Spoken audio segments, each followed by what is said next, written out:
Chinese startups have been changing the world. From messaging apps to smartphones, Chinese startups have grown to be global conglomerates, leading the world in innovation. But which startup company in China history is the most successful? Or to stretch a little bit, the most groundbreaking? The answer is the Communist Party of China. Exactly 100 years into its founding, the CPC put an end to China's century of humiliation, presided over a decades-long economic miracle, and eradicated extreme poverty.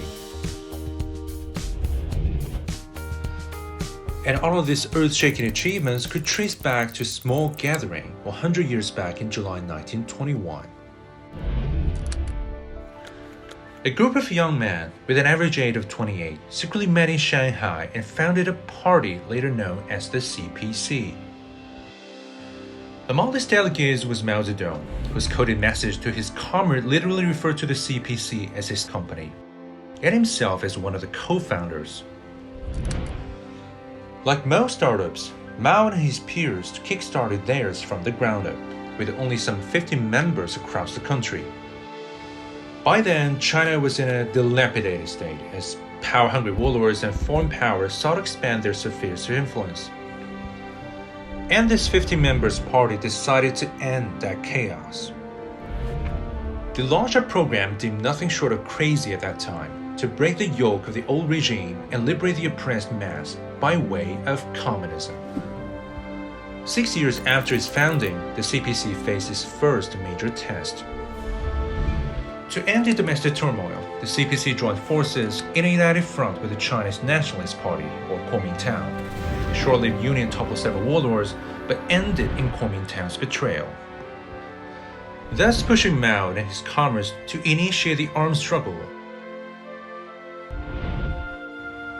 Kuomintang, who then run most parts of China, deployed 1 million strong to overwhelm the CPC's major base in rural South China, forcing the Red Army to embark on a 12,500-kilometer-long odyssey to escape the encirclement and pursuit. Despite the prevalent myth of eventual demise, the CPC survived the long march, becoming convinced that nothing would ever bring them down. As Japan pressed a full-fledged invasion of China, the CPC put aside past grievances with Kuomintang and jointly fought against foreign aggression, which led to China's victory in 1945. But the wartime solidarity didn't dissuade Kuomintang to wage another civil war, and it did. It took 3 years for the CPC and its some 1 million poorly armed peasant soldiers to manage the impossible, defeating its opponent's 4.3 million regular army. At long last, they established the People's Republic of China on October 1, 1949, with Mao Zedong declaring that Chinese people had stood up. In the following decades, the CPC exemplified Mao's words by facing down US-led joint forces on the Korean Peninsula, making China the world's 5th nuclear power and launching its first homemade satellite. While China had indeed stood up, it was still grossly underdeveloped. In December 1978, the pragmatic CPC took a bold turn to the market economy in a move known as the Reform and Opening Up, which catapulted the country to the position of the second largest economy.